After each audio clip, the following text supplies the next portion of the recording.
The leaves are changing fast. They are. And, I need a little bit of a break after all that. Every year it happens, man. Like, I get so excited. Fatigue. And it's kind of like Christmas morning, I should say it's kind of like Christmas month evening. Oh, right. It's like all that excitement, you're just worn out. And that's kind of what happened after Halloween, dude. Maybe I ate too much candy. Maybe I talked about too much spooky stuff. I needed a week off. Yeah. Should we get into it and then talk about Halloween a little bit? Or just do it right now? I really don't even want to talk about We have Halloween. to, dude. That's what I mean by fatigue. We skipped a whole week.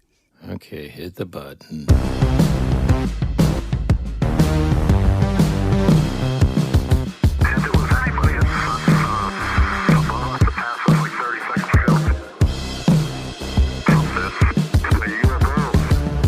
Howdy, folks. Welcome back to your favorite podcast, That Would Be Rad, a podcast that majors in 80s and 90s nostalgia, comic culture, all things paranormal, and minors in retro video games, tabletop RPGs, pre-internet mysteries, and raising our kids to be half as cool as we were back in the 80s. I'm your host, Tyler Bentz, and this is your other host, Woody Brown. Hey, pal. Hey, man. Talking about Halloween fatigue. Yeah. I feel like I still got a couple weeks that I'd be fine with. A couple more weeks. Add a couple more on. You weren't stuck in the edit booth. That is true. That is true. How was your Halloween, by the way? It was good, man. We got, way too much candy as usual. The kids had a good time. And it was, relatively uneventful in a good way. Yeah. And, I think I watched so many scary movies every single week, almost every day, really, that you want to hear something crazy, dude? This is going to blow your mind. Okay. So Weapons, is now available on HBO. Watched it. I'd like to talk about it. The way I said that made it sound like I was, somehow sponsored by them or something. You're not going to believe this, dude. I haven't even watched it yet.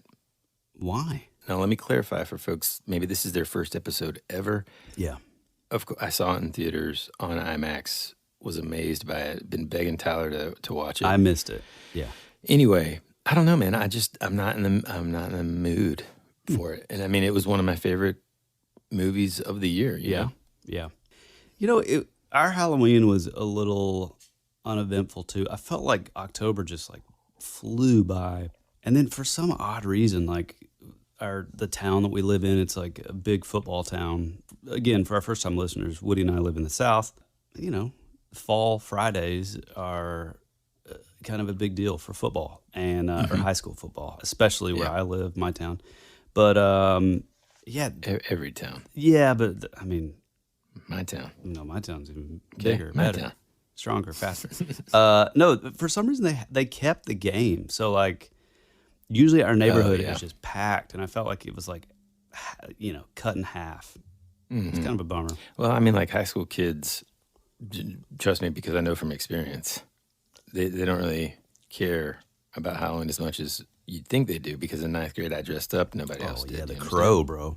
Yeah, man, came in hot. Yep. Look, I wasn't kidding when I said fatigued, yeah. But here's a cool sort of, I guess, byproduct of that fatigue.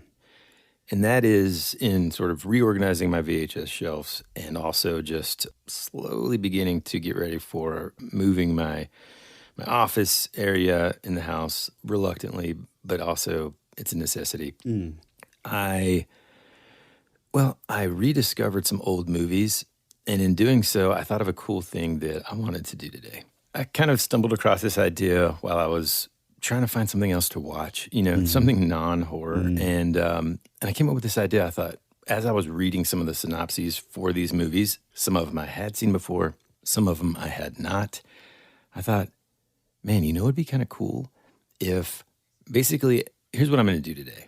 I'm going to take us back to those days when we would sort of, like we say so much on this show, walk the aisles of Blockbuster Video. Oh, yeah.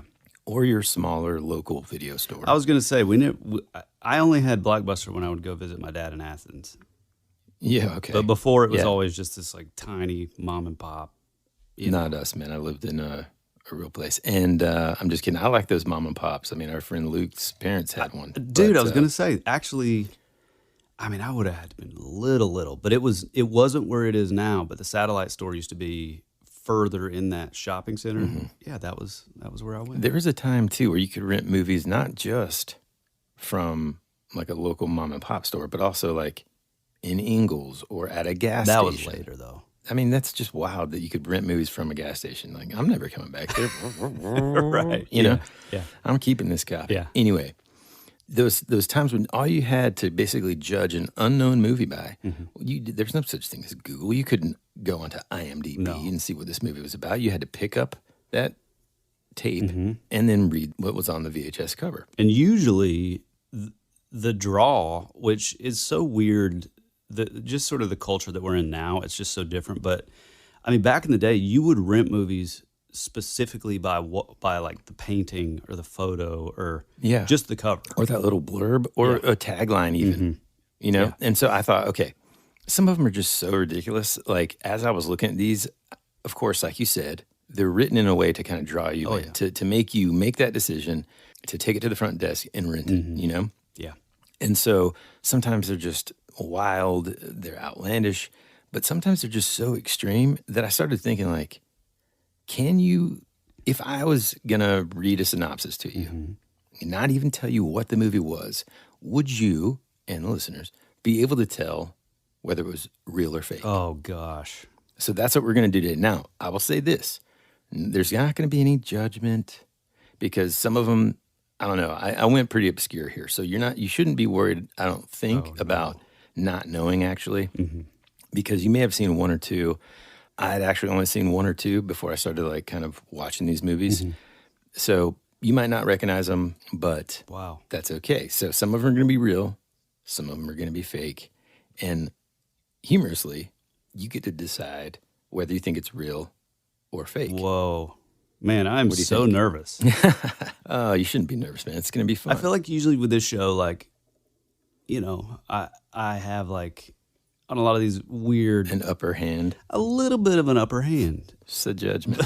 But with this, you definitely far, you know, exceed my my knowledge on like obscure... I mean, the funny thing is, though, is like, again, for our first-time listeners, the funny thing is I would say probably at least 80% of this knowledge is from the fact of you trying to hunt down this elusive, not 80%, video. 100%. Yeah. And just to bring people up to speed, there's a movie that I think I saw. It could have been a dream that I just had, a recurring nightmare.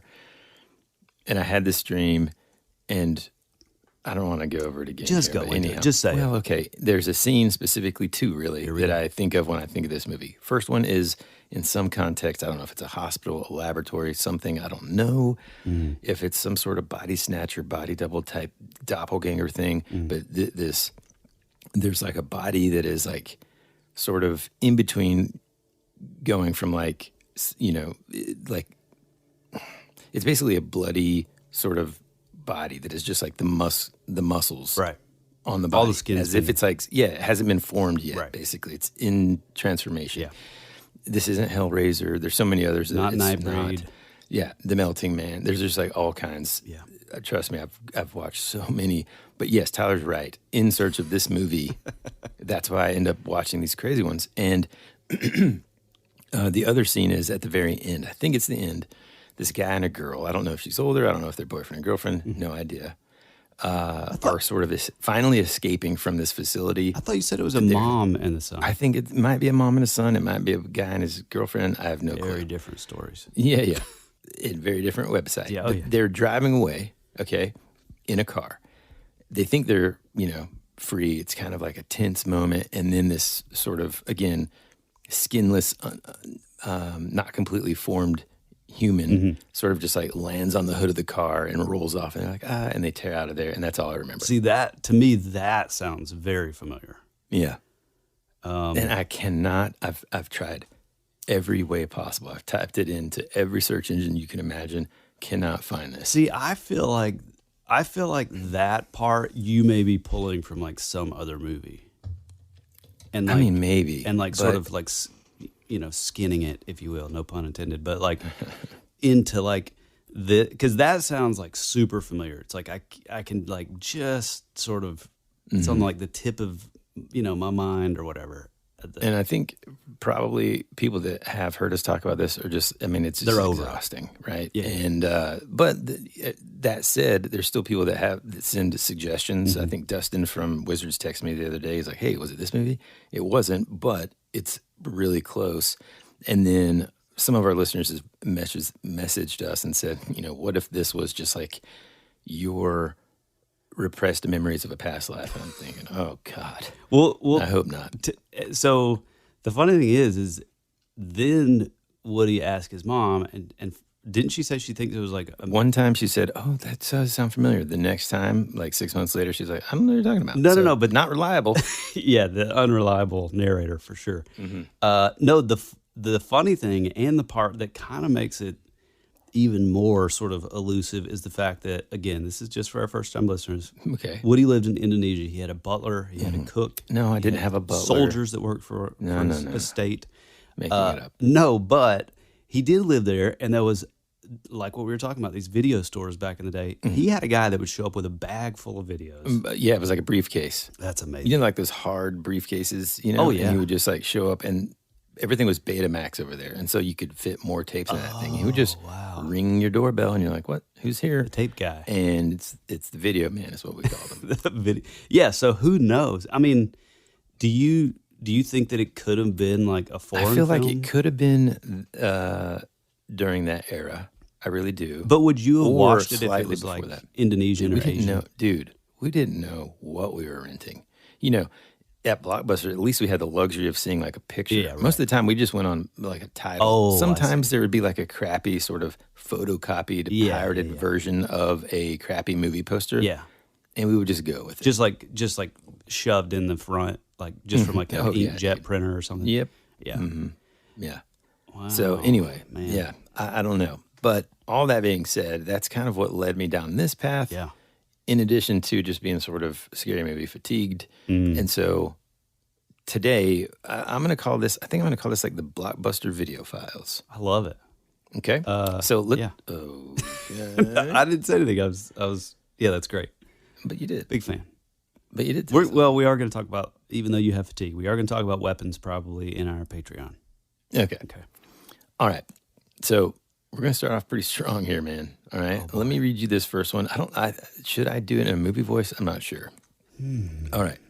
Here's the first synopsis. Well, You actually, ready? real quick, read it in the voice of how you sort of imagine that. They came to America. No, like that skinless man. No. Okay. They came to America chasing rock and roll dreams and found themselves in a battle for the soul of the city. A group of musicians who double as martial artists must defend their peaceful message of friendship, loyalty, and taekwondo against a ruthless gang of motorcycle ninjas flooding Orlando with drugs. Flooding Orlando. What do you think, man? Real or fake? Man. Okay, so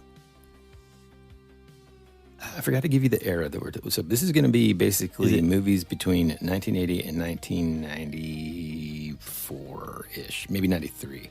okay, so I mean, like you with this sort of fractured memory of things, I remember the cover.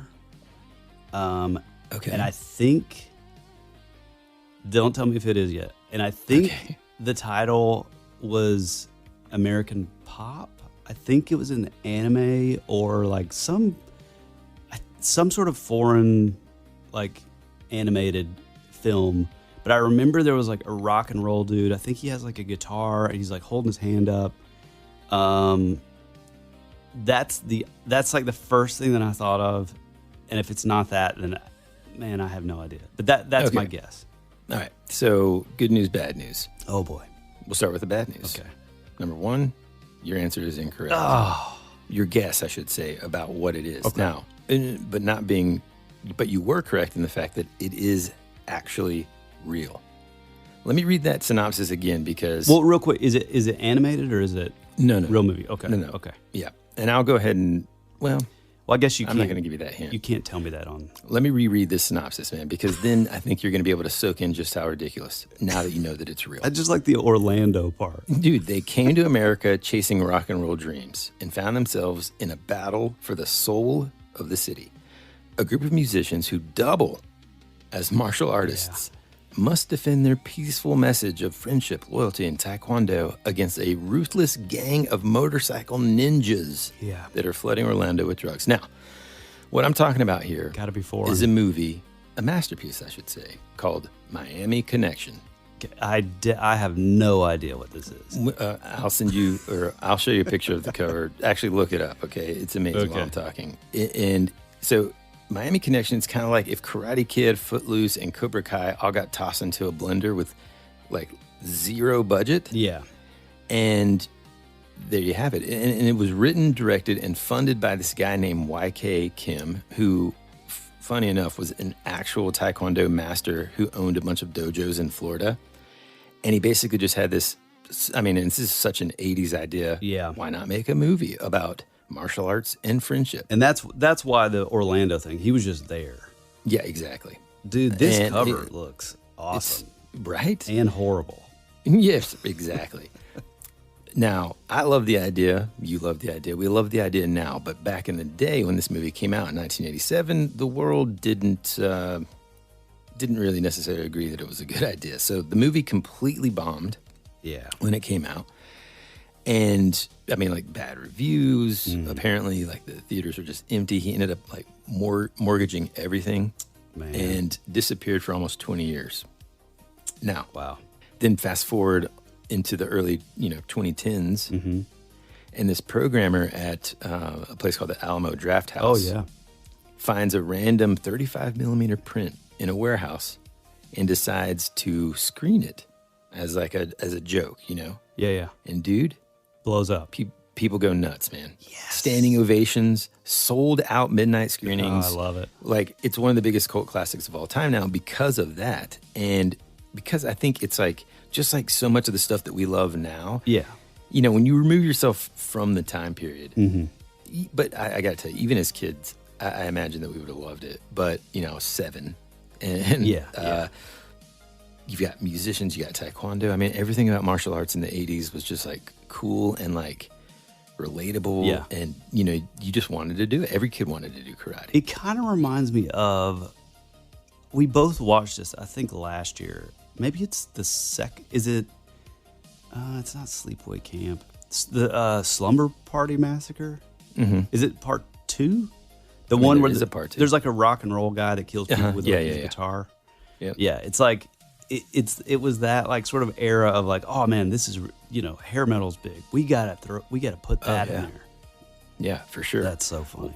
Well, and then there's like just cheesy dialogue, cheesy music, but the band in the movie though, dude, they're a real band.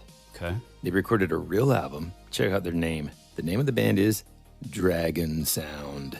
I mean, I kind of think that's awesome. It's amazing. Yeah, and you can actually, if you go on YouTube, you can stream the song. Their song that's in the movie called Friends, and it's actually pretty cool, man. It's really good. Anyway, man, that's awesome. If you've never seen it, the good news is you can watch it on Tubi.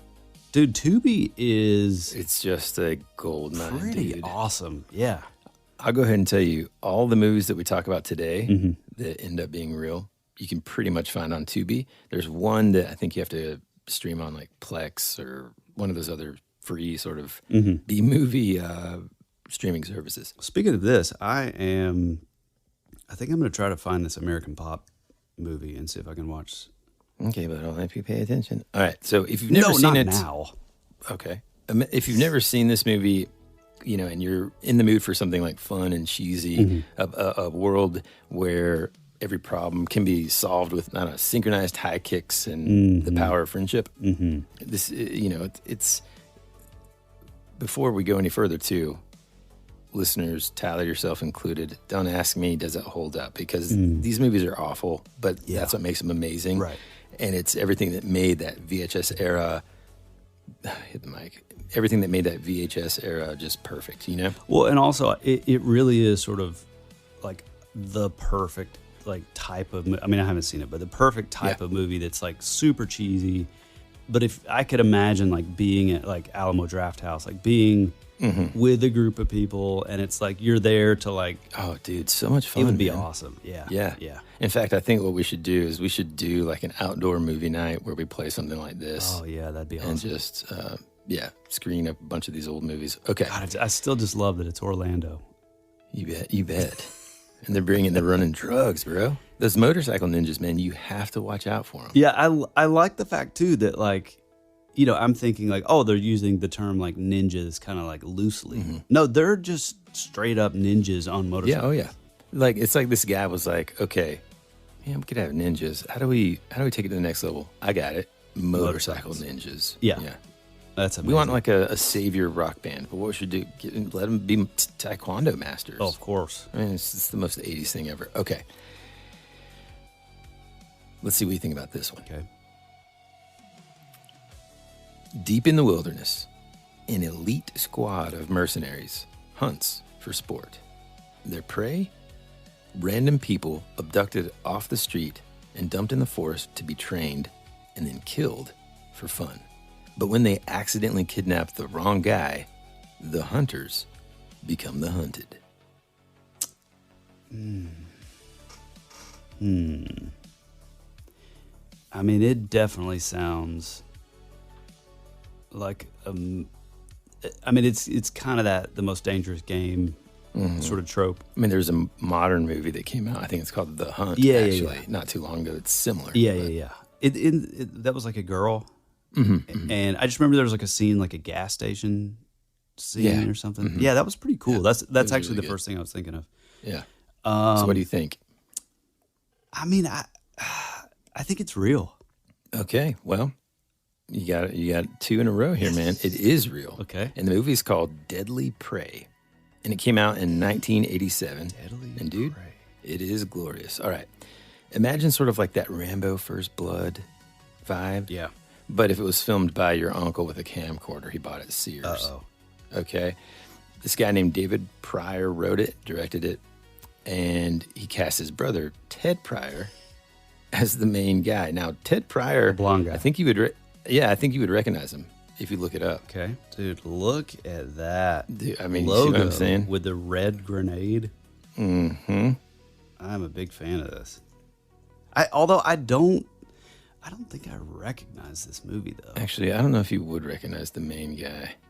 Yeah, maybe not, dude. Maybe I just know him from. He reminds me of someone. Maybe that's it. Anyway, Dude, the funniest thing is that's like me casting Nino to be in the movie because I'm like, I don't have anybody else. He's the main character. Wait, what did you say this? So the guy that plays the main character, Yeah. is the brother of the director and the writer. No, but you said it's called Deadly Prey. Deadly Prey. Yeah. Okay, so Wait for it. I know what you're gonna say. So hold on. Let me explain this movie to the listeners real quick. Okay. And some trivia about it because I looked it up and it's really cool. So just imagine this. All right. I don't know how you would describe the cover, but it is sort of that Rambo vibe. This guy's holding this M16, which also, dude, when I was a kid, there was nothing cooler to me than an M16 with a grenade launcher on it, right? Oh, yeah. So this dude is shirtless. He's got denim cut off shorts. Yeah. And the best part is, in the famous scenes, he doesn't even use a knife or a gun in one of the most famous scenes. He kills a guy with his own severed arm. That's the kind of movie we're talking about here, okay? He literally rips it off and beats him with it. And the thing about the movie, though, is, and so many like this, is it's not trying to be funny. It's dead serious. You got this dialogue, like one of the lines is like, you can't, and the main character's last name is Danton, okay? And this guy says, you can't escape, Danton. And he just yells back at this guy, I don't need to. Oh, wow. And then he proceeds to explode a camp with a grenade that he just somehow found. I mean, do you know what I mean? The entire movie was filmed in 2 weeks. Maybe should have taken a little bit longer, but I do like it. And it was mostly in the director's backyard in California. Didn't have permits, running and gunning it, man. Didn't have extras. Didn't even have enough prop ammo. So you'll see the same exact explosion reused in multiple scenes. Okay. I mean, you just got to love it. Yeah, But that's amazing. check this out. And I think this is what you accidentally found whenever you looked it up. The cult following for Deadly Prey got so strong that 27 years later, in 2013, they made a sequel. Same actor, Yeah. same character, presumably same pair of jorts. Yeah, I think so. Incredible. And it's called, what is it, Deadliest or Deadlier? Yeah, Deadliest Cat. Or Prey. Deadliest Prey. Yeah. Both on Tubi. I love this. Yeah. I mean, love it's just incredible, man. I love, too, that it's just in their backyard. I mean, I would imagine it had to be like a pretty big backyard. Yeah. And I mean, this is sort of like, I guess straddling that borderline of, there was a lot of just ridiculous stuff that was made in the 80s that had higher budgets. And so much of it was kind of like this. That's why it sort of sounds familiar to you whenever I'm reading these things, because it could be one of so many movies that came out during this era.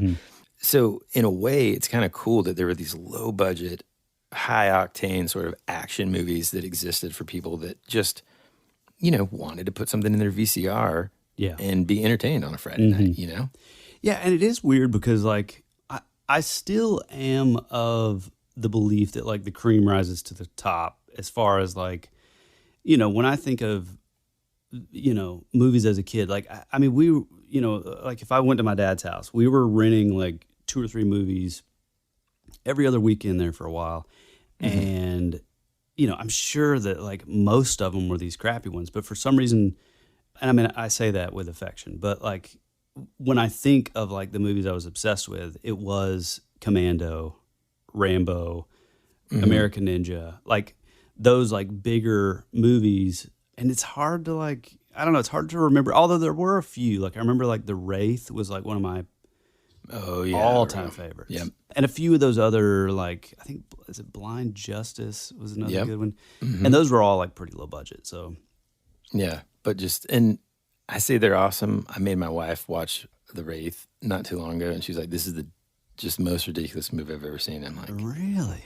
Yeah, and maybe it is, but that's okay. I love it. Yeah. After these messages, we'll be right back. It's okay not to be perfect with finances. Experian is your big financial friend and here to help. Did you know you can get matched with credit cards on the app? Some cards are labeled no ding decline, which means if you're not approved, they won't hurt your credit scores. Download the Experian app for free today. Applying for no ding decline cards won't hurt your credit scores if you aren't initially approved. Initial approval will result in a hard inquiry, which may impact your credit scores. Experian. The holidays mean more travel, more shopping, more time online, and more personal info in more places that could expose you more to identity theft. But LifeLock monitors millions of data points per second. If your identity is stolen, our US-based restoration specialists will fix it, guaranteed, or your money back. Don't face drained accounts, fraudulent loans, or financial losses alone. Get more holiday fun and less holiday worry with LifeLock. Save up to 40% your first year. Visit lifelock.com/podcast. Terms apply.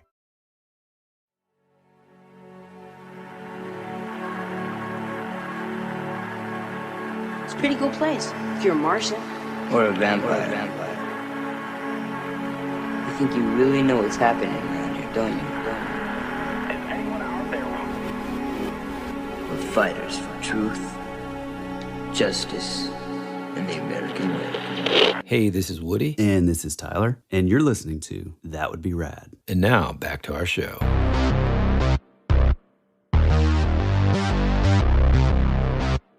I don't think they can get away with making movies like that anymore, and that's why it's fun to pop them back in the VCR. I don't know, man. If you look on, like we were talking about with Tubi. Well, with true, Tubi, there's dude. some You're right. Yeah. They're modern movies that are just low pretty budget. terrible. Yeah. But they're just not as cool, though. Yeah. Will they be someday? Do you think we'll think that? I don't think so. I don't think so. It's not the same. No. All right. Well, real quick, though, I think that was part of it, too, is like, because I do remember as a kid, man, I'm trying to think of an example. I remember as a kid, you would see these movies that would have like the same artist that would do these massive high budget movies. And they would just have like the most badass like covers, and then you would put it in and you're just like, oh, what is this? Yeah. And so it is interesting because they really did utilize like that concept of, people just showing up in the movie store and just looking at the cover. And I forget how it all works too. I didn't do my homework on that in that regard, because if you think about it, they're kind of tricking you to spend like whatever it was, $1.50. Well, how much is that person really making? Right. In terms of their cut, I think I don't know. That's I can't remember if they leased the movie. You know what I mean? And then basically like the shop owner, and then basically, but then it's not really necessarily in the best interest of the marketing. I don't know. Anyway. Yeah, I don't know about that, because you would see, I do remember movies just sitting on the shelf that were always there.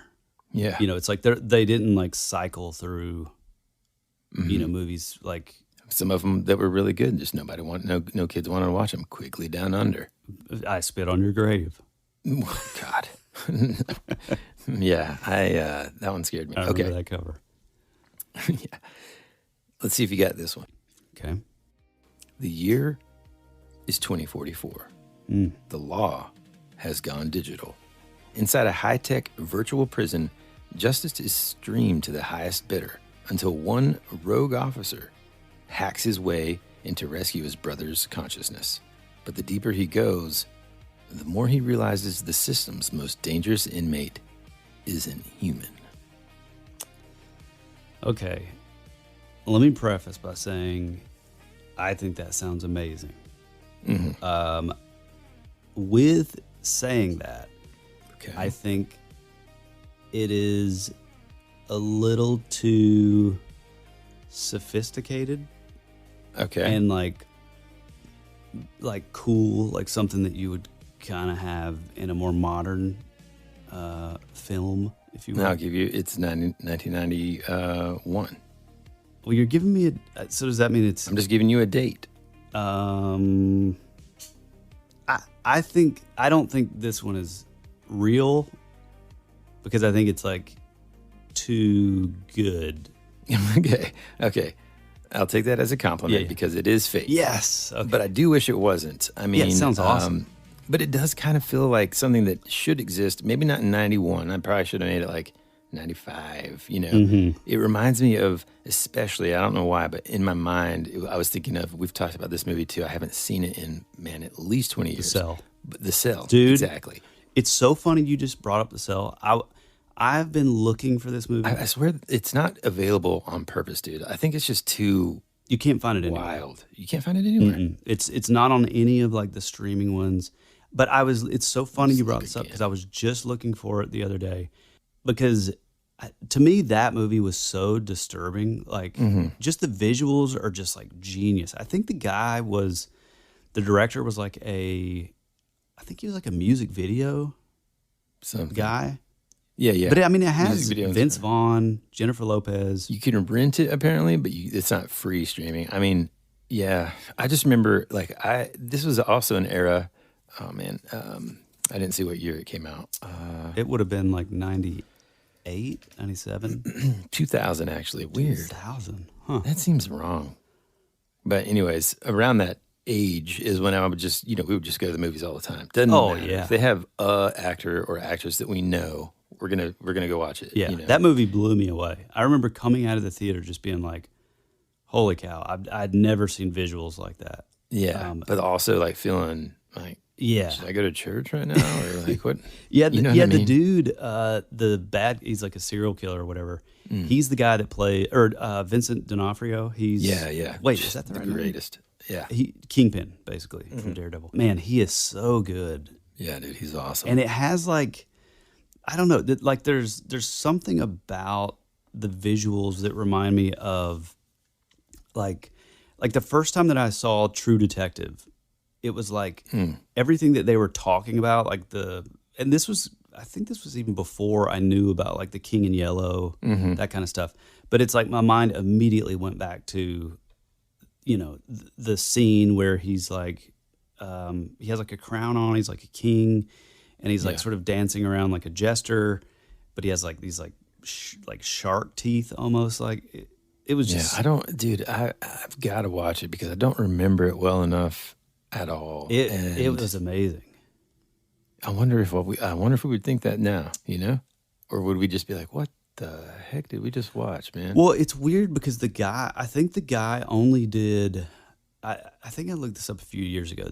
The director only did like one more sort of big budget movie, and I think it was the movie. It was like really bizarre, like very Even more bizarre. Yeah, like sort of like The Cell with all the crazy like visuals and stuff, minus sort of the strong like story. You know what I mean? Yeah. But yeah, he was, he would. It was all this like very like super artsy kind of stuff. Like I remember there was a scene where there's like a horse. Do you remember this? Vaguely, man. And these like glass like panels just like drop on it, and it's Ooh, yeah, I remember that. it separates into, and then it like shows like the sort of the exploding view to where it all like separates. Now, remind me, it's Crazy. all these visuals is because it's happening in a virtual world, or is it her dreams, or what? What is that? I don't. So getting real off somehow track the serial killer catches her partner, I think, which is Vince Vaughn, and he's trapped in like a it's almost like a grain silo type thing somewhere, but it's like filling with water slowly. You know what? Don't tell me anymore. I'm just gonna rant. Yeah, I think I'm gonna I have to. Yeah, but it's like it's sort of like in a dreamscape type thing. One thing that did remind me about you reading your movie off was there was another, and this actually was originally like a TSR role playing game called Shadowrun, Okay. and it was sort of like one of the first. I don't know if it was the first, but it was like one of the first sort of mainstream like cyberpunk kind of stuff. And they had and I remember like the video game on. I know it was like a PC game originally, but then I think it came out on like Super Nintendo, like Super NES. And I remember playing it, and like the music was like, I hated the music at the time, but like for some reason now, like it's sort of, it kind of reminds me of that, that weird like waiting music whenever you call like your pharmacy or something. It's like doon doon doon doon doon doon doon, that kind of thing. It was very much like that. I mean, I wonder if it was like the same musicians or whatever, but it was very much like that. And there was like an aspect to this to where they could kind of like log on to like sort of a mainframe, like I don't know if it was like their consciousness or something like that. So like whenever you said that, part of me was like, well, I don't know, could this be something? In the early 90s, there was a bunch of those sort of like, it was sort of almost like this new era of virtual reality. Lawnmower Man. Yeah, Lawnmower Man, and what's the Keanu Reeves one? Johnny Mnemonic, Mnemonic, yeah. right? And like all these things. Maybe Matrix. I mean, that's a huge one. Okay, let's get to the next one. After a tragic accident, a teenage boy's brain is transplanted into the body of a giant mechanical dinosaur. Now, with the help of his girlfriend, he's out for revenge, redemption, and maybe even one last dance. Oh, what you got? Man. Okay, this is hard because it sounds so insane that it almost feels like it has to be real.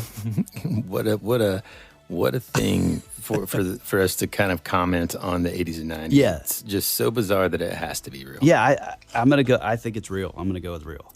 Dang, man, you're just batting like you're top of the class here. Okay. Yes, it's absolutely real. The movie is 1994's Tammy and the T-Rex. Oh my God, I gotta look. Which, by the way, it's on Tubi as well. Don't say anything when you look it up, Tyler. It stars Paul Walker. Whoa. Fast and Furious Paul Walker. And his girlfriend in the movie, Denise Richards. What? Yep. This was both of their first starring roles, man. Wow. Here's the story, okay? The director, Stuart Raphael, gets a call from a buddy who works in special effects. And the guy apparently says, hey, I've got this full-sized animatronic T-Rex for 2 weeks before it ships off to a theme park in Texas. You want to do something with it? Wow. Stuart Raphael says, sure, I'll write a movie. And then he literally writes Tammy and the T-Rex over a weekend. They film it in 12 days. It's got all these bizarre like, sort of tone shifts. Like 1 minute it's like a sweet teen rom-com, and then the next minute the T-Rex is literally like decapitating people. Nice.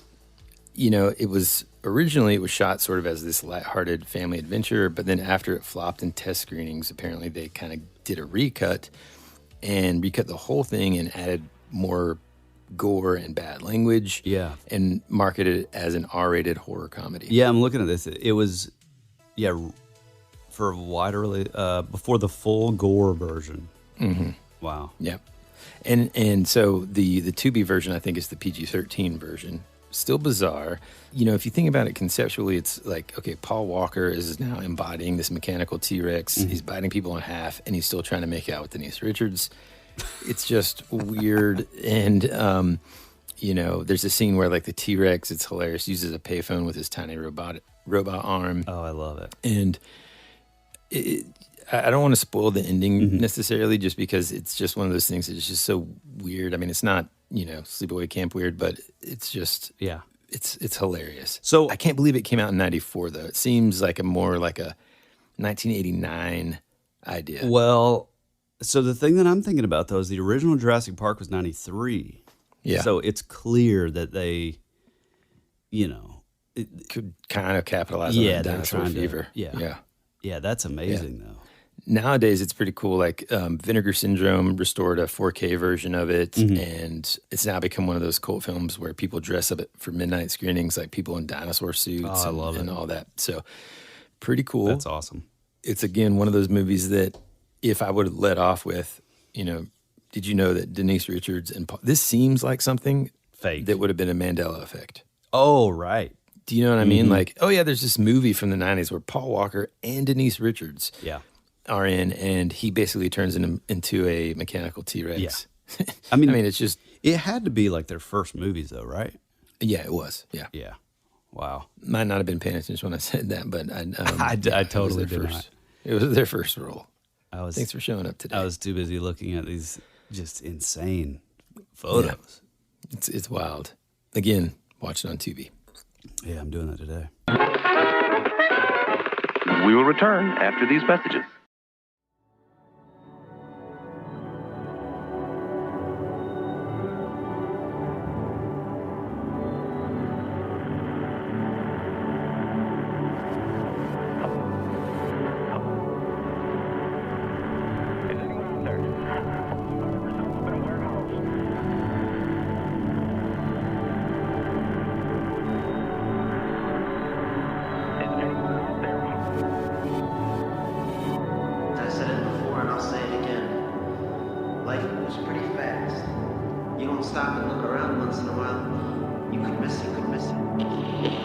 Hey, this is Woody. And this is Tyler. And you're listening to That Would Be Rad. And now, back to our show.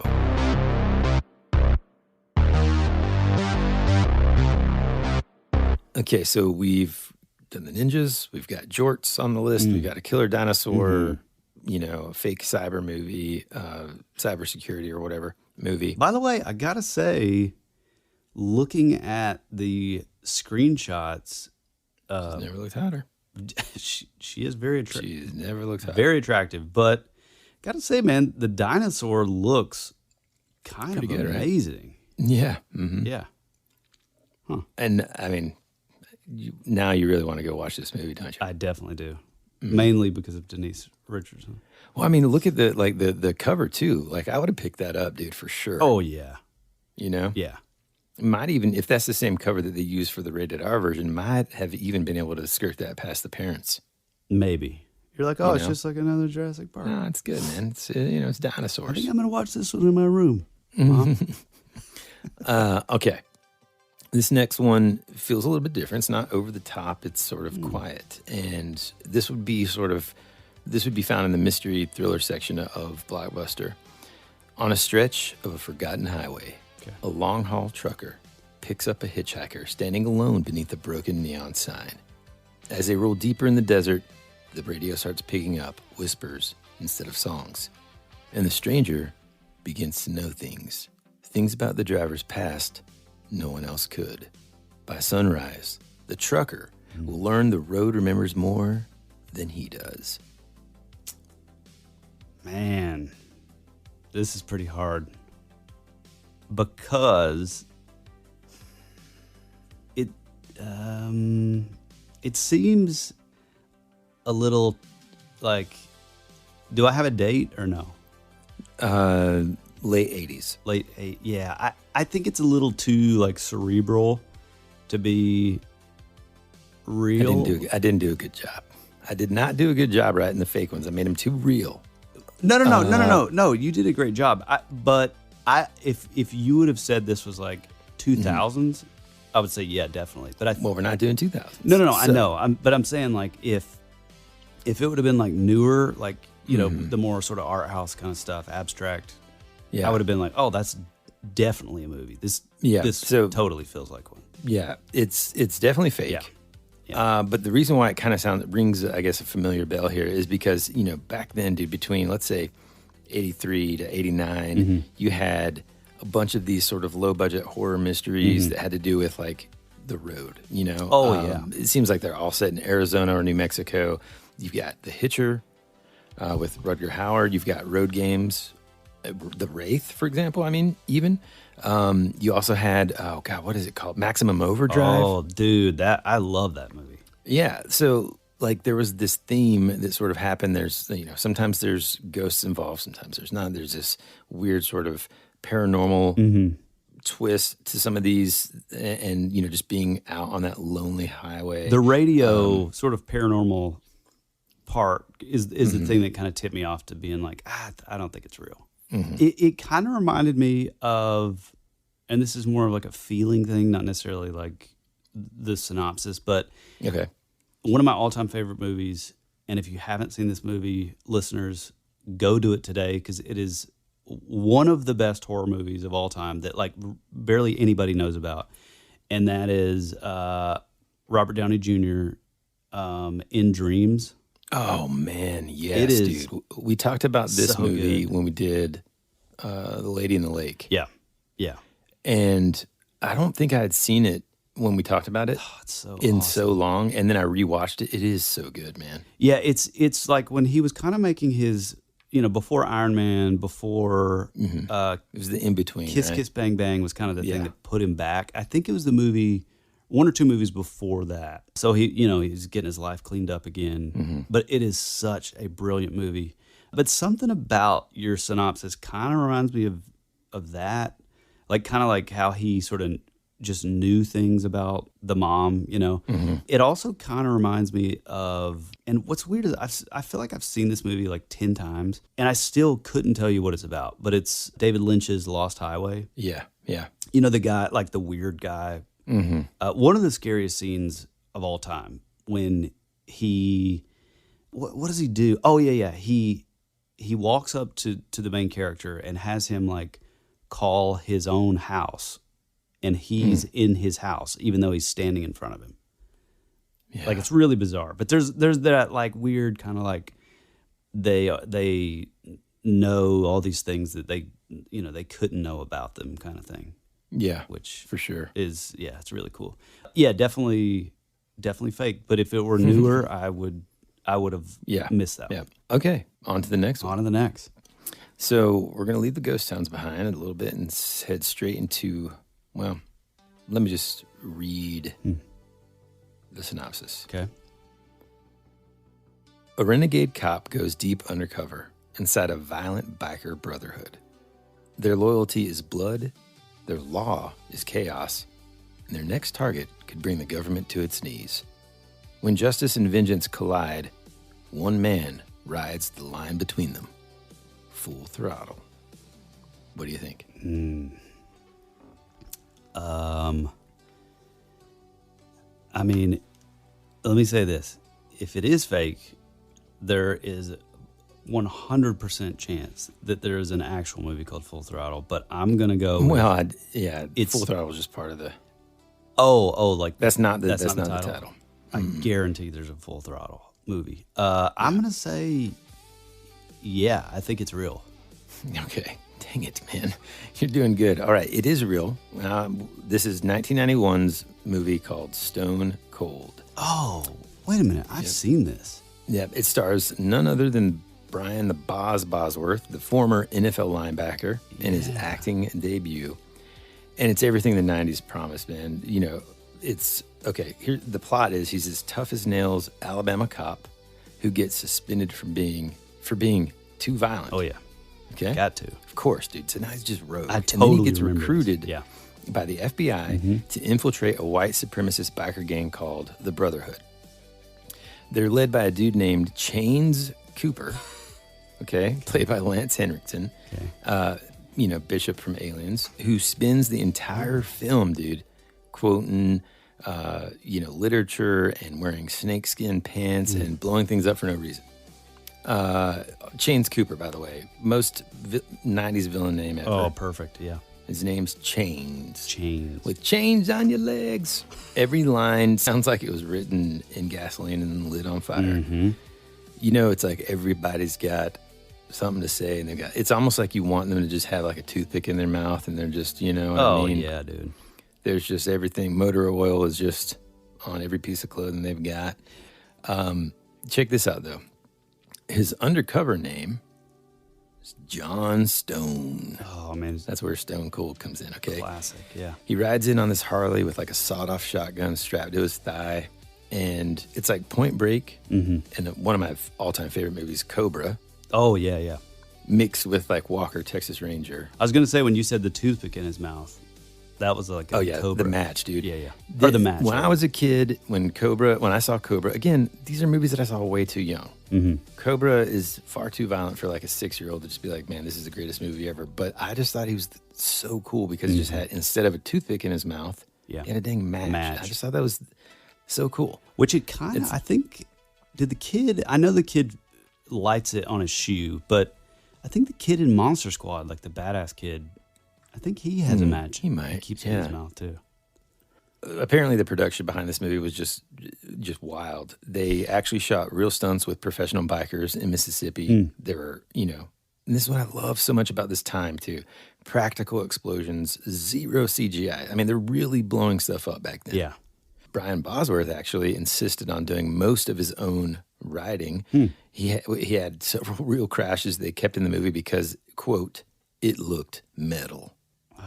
It's awesome. Okay. Yeah. Lance Henriksen apparently rewrote half his dialogue on the fly. Okay. Interesting to have an actor on set like that, but we'll take it. Yeah. I mean, he's really kind of like the biggest name on there. So Yeah.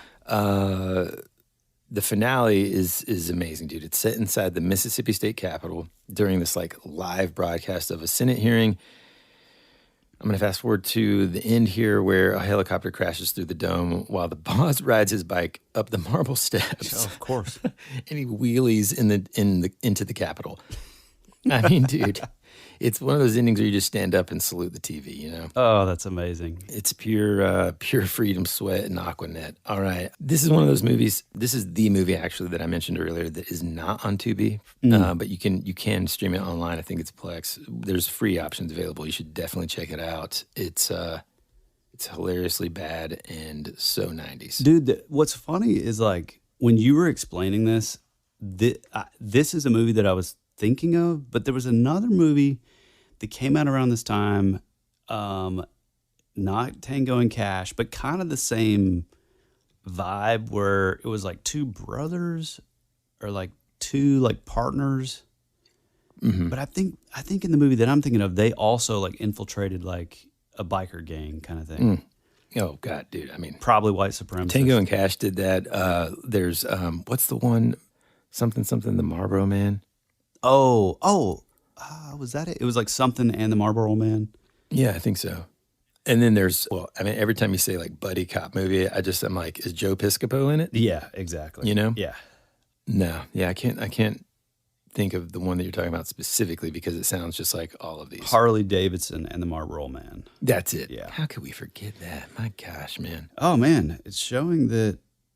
Oh no, this is like a fan video where people are saying that Ryan Gosling and Jason Momoa should be in like the remake. Yeah, don't remake it, man. Oh, of course, and the lead actress is named Virginia Slim in the movie. Amazing. That's awesome. Oh, gosh. All right. On to the next one, all right?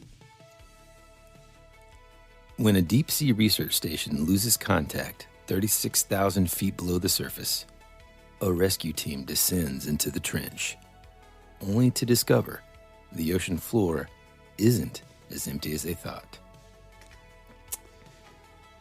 Oh, man. I mean, the first thing that comes to mind is the abyss, but I don't know. I mean, it's been a while, but I don't think that is, well, I'm going to say it's real. Okay. It's fake. Oh, Finally my got you. goodness. Finally got you. But it could have totally existed because you're right. There's movies like The Neptune Factor, but that's in the 70s. I don't There's remember that. Leviathan. Remember that? I remember the title. Why do I not remember Okay. Lords of the Deep, Deep Star 6. I mean, there's just all these movies, and especially in the 90s, it wasn't really fair because then you've got, what's the Sphere? Oh, right. Remember? Yeah. And so there were a bunch of these sort of like deep sea movies. Some were leaned more towards like the horror part of it. Some of them were more like mystery and even sort of paranormal, supernatural type of stuff like The Abyss. All those movies were great. Now, I don't know if anybody out there has ever watched like the extra stuff about The Abyss and how like insane shooting it was. Have you ever seen any of that? No, I don't think so. Oh, dude. I think you can find it on YouTube. There's like a documentary about it. People like Ed Harris basically went ballistic, man, and all of them did. Wow. Because James Cameron was so intense about them. Like they actually like drowned, dude. Ed Harris like basically drowned. Or one of the other actors did. I mean, you got to watch it. Anybody listening, go out there. If you don't know about it, watch it because it's fascinating and terrifying to hear them describe the conditions and then the type of tank that he built. Who's the guy? The guy that played in the first Terminator, who plays Kyle Reese. He's in like Aliens. He's in a bunch of James Cameron stuff. Okay, he was in The Abyss, and he describes this moment where they're in this giant. I mean, they built this giant tank, but he wanted to control the lighting, and so they made it completely pitch black. Well, they're down deep in these diving suits, and there's no radio equipment, and this guy's something malfunctions. Oh no! And he's supposed to be like staying put, and I want to say they have like weights so that they're sunk to the bottom. Yeah, you know. Yeah. And he's thinking like, man, when are they going to start? And his oxygen just keeps on running out.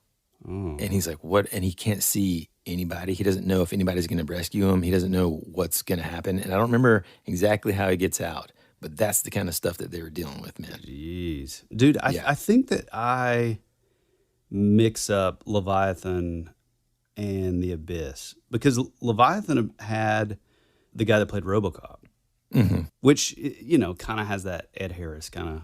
Yeah, they're kind of. sort of But The Abyss was more like, remember there's like the creatures that are like, it's like the 3D. Oh, I mean, yeah. dude, for its time. It was like the James Terminator 2 Cameron thing. visually is just like yeah, exactly. Yeah. But before Terminator 2, you know? How much I mean, much I earlier gotta have to earlier look it was up. this? I don't know. It had to be kind of close. Yeah, it's definitely that like 89 and Terminator 2 is like 92, man. Yeah. So, I mean, like the fact that this was 1989 and those are the effects, I mean, the dude is just amazing. He's a genius. Oh, dude, speaking of which, well, not really speaking of which, but this did remind me, have you heard the new news about Gremlins 3? I've kind of just like, not really, but So it's planned for release. It's slated to be released on November 19th, 2027. Chris Columbus, who wrote the original one, right. and Steven Spielberg, executive produced, is they're going back. Rejoining forces. Yeah, dude, it sounds awesome. Huh. I just hope they don't make it too like future gory or something. Yeah. Yeah. Because the other ones were like gross, but they were good. They were okay enough for like us to watch as, you know. I don't know, man. If you go Young back, kids. though, they're kind of gnarly. they're a lot more than I remember for some reason. I think there is something to say about like those 80s movies with like all the practical effects to where it's almost like we knew that it was fake or something, no matter how gory it was. You know what I mean? Yeah. And so like it just didn't. I mean, it's like me being, which we totally forgot to add. I'm gonna we'll put those in this week. Those photos of me like dressed as Oh yeah, man. Freddy Krueger and stuff, because I was probably like 4 or 5 years old, and you think Yeah. like that's insane to let a kid. Yeah, right. Again, I know for a fact I didn't actually see the movie back then, but he had transcended pop culture, and but there was something about like I think we all kind of knew that it's just latex and Yeah. like fake. See, I didn't think of it that way, man. It either scared me or it didn't. And for some reason, the Gremlins, I was never afraid that they were just going to show up, kind of thing. But I remember being sort of like, like jumpy, scared, but just loving it, Oh yeah, And then Gremlins 2 just went off the rails, way off the rails. but it was hilarious. Yeah, the weirdest thing about it is like I was never. You had a crush on the girl Gremlin. That is weird, but I can't believe you're bringing it up. No, now. I had a crush on the one that was made out of like vegetables. That's what I mean. Yeah. Oh, was that the girl one? Was it made out of I vegetables? think so.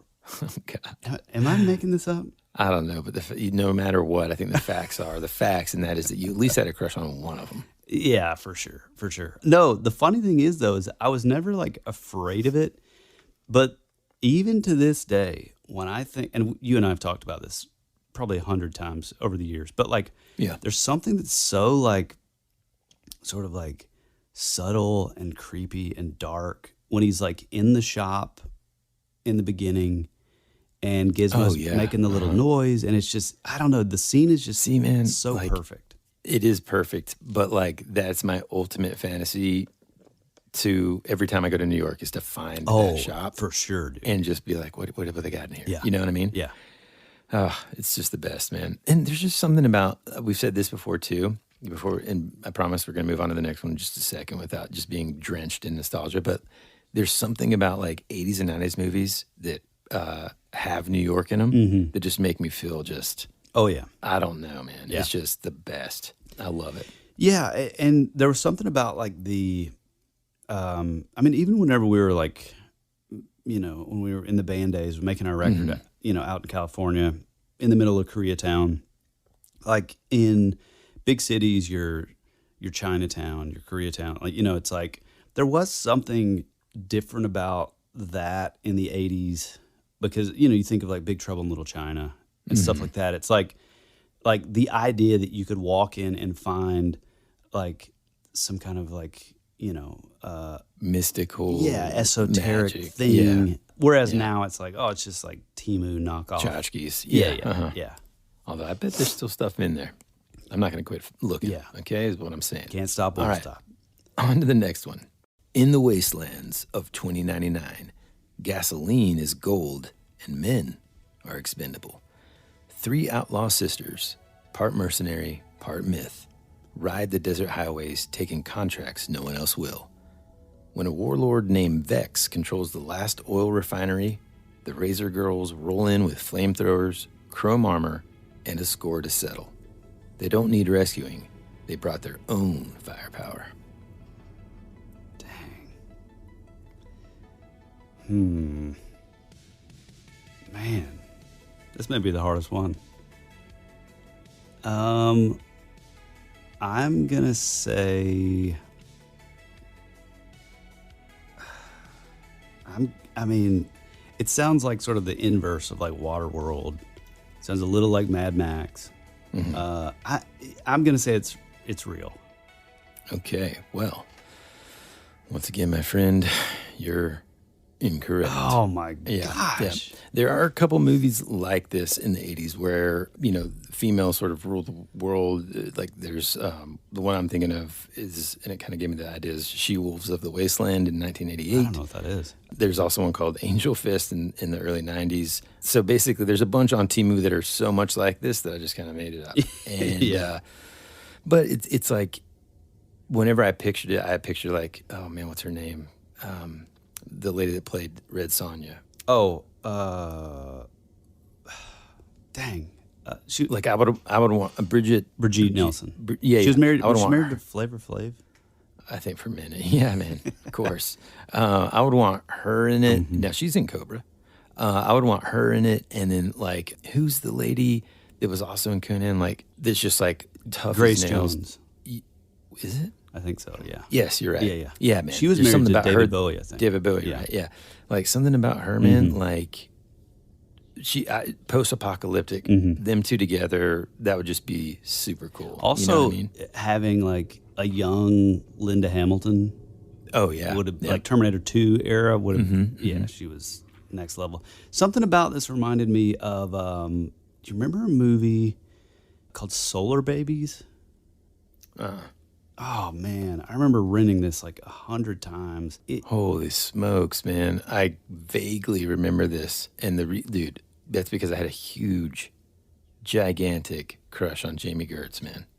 Oh yeah. And the fact that I didn't even, her and Jason Patrick And that are in this movie, Lucas and they're in Haas guy. and they're in the Lost Boys together.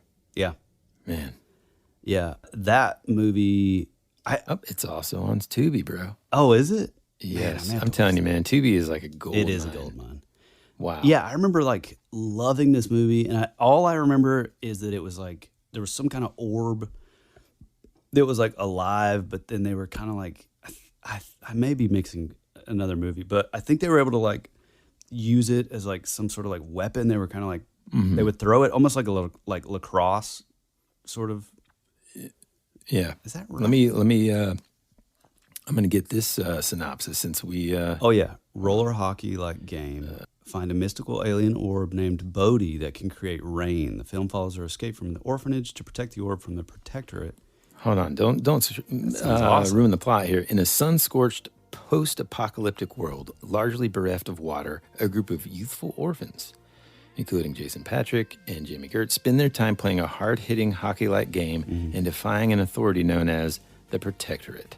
I mean, dude, that already also sounds fake. Yeah, right. When Daniel, Lucas Haas, one of the younger orphans, discovers a strange sphere, it leads to a struggle between good and evil after the scheming Darstar, what a name, swipes the powerful orb.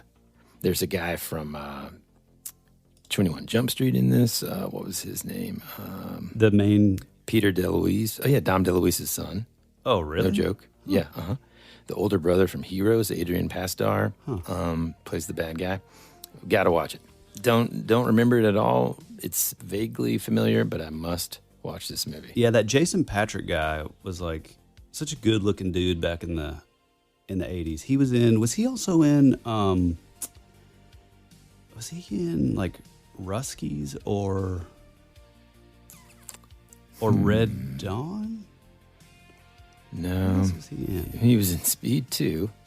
Oh, Okay. Lost Boys. That's what I'm thinking of. Yeah. Yeah, That's yeah. what I said, man. Once again, not paying attention. And so I'm going to go ahead and move on to You our said last Lost Boys? I didn't even hear one. that. Yes. I said that him and Jamie Gertz also were in Lost Boys. And you said, oh, yeah, cool. Just pay attention to No, him I if I'm said, talking oh, to you. cool, when you said I had a crush on Jamie. Well, I know our listeners are paying attention, and for that, I appreciate them. This next one, I think it's going to be a tough one for you. He's part samurai, part cop, all justice. When the vicious Katana gang brings terror to Los Angeles, only one man trained in the ancient arts of Japan can stop them. His sword is swift, his code is honor, and his hair is perfect. Real or fake? Man, this sounds so ridiculous that I think it's real. You're just making, a blind guess at this point, but I'll take it. It is real. Yeah. And we're talking about 1989's hit, not really, Samurai Cop, okay? Directed by a guy named, and he didn't really go that far, trying to figure out what it's going to be called, but it's directed by a guy named Amir Shervan, who basically previously had made a bunch of Iranian language comedies before deciding, you know what LA needs? Samurai Cop. A cop who fights crime with a sword and bad overdubbing. So the star is Matt Hannon. He'd been a bodyguard, actually, for Sylvester Stallone before this. And then he somehow landed this as his first acting gig. And he's partnered with, of course, a wisecracking sidekick. And together they kind of just spend the whole movie trying to take down the Katana gang, who are basically like the Yakuza. But if the Yakuza were basically run by a guy who looks like, everybody's substitute history teacher. Yeah, right. The thing about it is that the real tagline, when it's like perfect hair. It should have been cops, swords, wigs, because the whole movie was shot on the cheapest 35 millimeter stock the director could find. And then he loses kind of halfway through production. Oh, my And so he calls Matt Hannon back for reshoots. And at that point, Hannon had cut his hair. Oh, so they made him wear this shiny jet black wig for all the new scenes. And so you can literally tell, man, as you're watching this, again, this is available on Tubi, and I encourage you to do so. You can literally tell which shots are wig Matt versus real hair Matt. What does that remind you of? The fakest hair you've ever seen. Oh, dude. What you call it? Hanging Hold on. from a tree. Don't tell me the title. I just can't. Never ending story. Yeah, that's the one. The scene that Tyler is talking about is when the nothing is basically in just Like super close. The sucking tree. He's trying everything. he's trying to hang on to this tree, and it cuts to this full remember, close your eyes and remember what Atreyu looked like. This frail, little bitty, thin little dude. Like a little girl almost. I thought he was a girl when Yeah. I first watched it. Okay, So much I'm confusion. not going to go further. So much confusion. I was like, man, yeah, the princess is kind of hot, but I like the main girl, Atreyu. And everybody's like, wait a second, I like the girl with the horse. I like the main character girl, Atreyu. And All your friends at then school are everybody's like, bro, Atreyu's a boy. I'm like, I have to go home. Anyway, there you go. I talk about it with my therapist every month. Anyways, I'm just kidding. But tell them about the scene, though. So the scene, he's like, it cuts to first he's just the normal actor, and then it pans over, and you see this wind blowing, or maybe there's even a tumbleweed or something, and then it cuts back to what's supposed to be Atreyu, and it's a full-grown man with Huge muscles. the big muscles, trying to hang on and climb this tree. Yeah. He's not only taller, he's more muscular, and then the wig is just kind of staying in place, but not really. You can tell he's kind of tilting his head in a way so that it doesn't fly off his head. It's like and straw. It's just not moving. Yeah, dude, it's the funniest. Tyler and I don't even remember why we were watching, because this is 20 years ago when we saw this scene, and we were laughing so hard. It's like that kind of laugh that you feel like if you laugh anymore, you can't breathe, but also you might throw up. Yeah, like your stomach and face hurts. Oh God, this is the funniest thing ever. Interestingly enough, Samurai Cop, so I looked it up, and it says, see also Miami Connection, another movie called New York Ninja, Karate Cop, New York Cop. Oh man, They really went for just it on back that to one. back. Yeah. And dude, the best is when you look at this guy's hair. The funny thing is if you try to look online for that cut scene in Neverending Story, nobody talks about it, Yeah, I know. which is strange.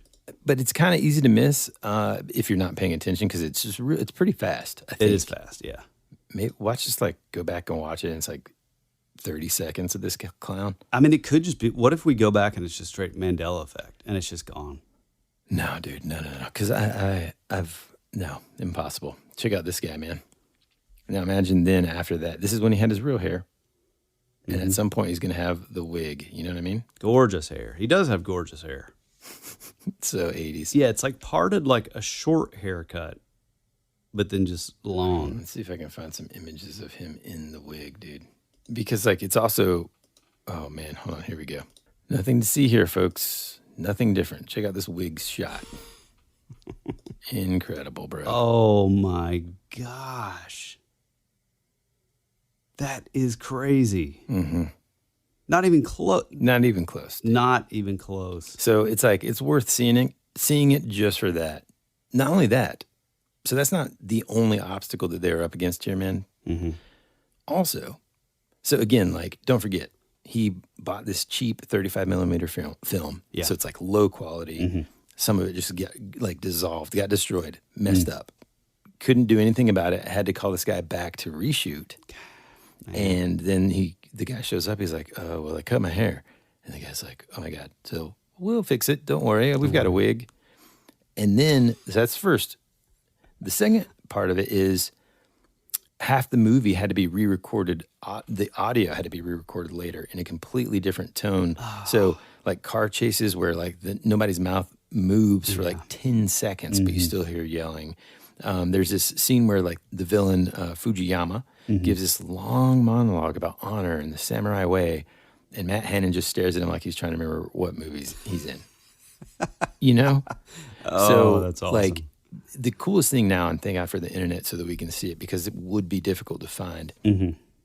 No, for so many years, man, no one could even find a print of this movie. Then in 2013, again, some film archivists uncovered a copy in a warehouse, and thanks to them, Heroes, they restored it and blew it up again in midnight screenings. So again, this is one of those that you're going to watch. It's going to be potentially difficult to get through at times because of just how ridiculous it is. But if you go in knowing that, along with all of these movies that we talked about today, know that it's the ridiculousness that we crave sometimes, to go back to that era when, you know, you could just be sometimes a low budget filmmaker and get something that's just absolutely absurd and get away with it. And it's just fun, man. And so, you know, that's part of the reason why I wanted to kind of take this stroll down the Blockbuster aisles together. Oh, I love it.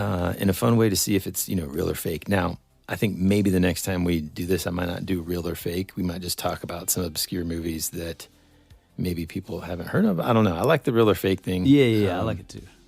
Cool. I felt like I was doing really, really well right until the end. Yeah, right. Bombed everything. Side note, this movie's budget was $7,000. You know, we could do it, dude. We definitely could do it. Yeah. That is amazing. Yeah, dude, this was like really fun. And it's cool because it like unlocks like memories that, you know, stuff you haven't thought of in forever. Like for me, like The Wraith and like Solar Babies and like those movies that, you know, were so beloved as a kid that you've just completely locked away in your memory. So yeah, dude, I love this. I think it's awesome. Yeah. And if you love this, drop us a line and tell us about it over on our Instagram. We'd love for you to join the conversation. If you have your own sort of movie recommendations from the 80s and 90s, especially those like B movies or movies that, you know, just kind of nobody has ever heard of. Again, just like with your paranormal stories in that same vein, like that's the stuff that we love. So shoot us a DM, or if it's more long form, shoot it over to thatwouldberadpod@gmail.com. If you want to tell us in your own voice about this or a spooky story or a paranormal event, or, you know, you just want to say, hey. Also, we are taking back in the early days, whenever we would have a guest or we would have some listeners send these in. If you want to leave like a little bumper, like, hey, this is Gary from, you know, Spain. I like to do blank. That would be rad. You know, like those little kind of things. If you would like to do one of those, send it in. And, you know, it may make the cut because, again, it just shows, you know, how much you guys like the show, and it means a lot to us. Well, also, real quick, it also connects us as a community of people that like the same stuff, right? So if it's like, hey, this is Gary from Indiana, and when I'm not collecting baseball cards, I'm listening to That Would Be Rad. Or, hey, this is Frank from Abalone, and when I'm not out there on the dusty trail, I'm listening to That Will Be Rad. Yeah, we definitely need something from Frank Stallone. If you want to support the show, you can do so over on our Patreon, The Rabbit Trail. It's more of what you love. We're probably going to be talking about weapons over there. And there's also a new theme that we're going to start doing over there that Woody and I have talked about. Well, for being honest, it'll probably get we'll probably change it completely by the time we get to recording our Patreon episodes. But anyway, we have like a really cool idea for a couple episodes coming up that I'm pretty excited about. But yeah, it shows how much you guys appreciate the show. It helps keep the train on the tracks, helps keep our lights on here in the studio, and it just means a lot to us. Tell a friend about the show. Leave a 5-star review if you can, and I think that's about it. Woody, you got anything else? I think that's all right, it, pal. Well, we love you, we appreciate you, and as always, be rad. That's the way it goes.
clouds in a time where I just needed some sunshine.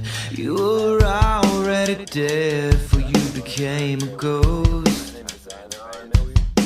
You always said our future would be a parade of flowers, but now all that's left is a single rose. That's the way it goes.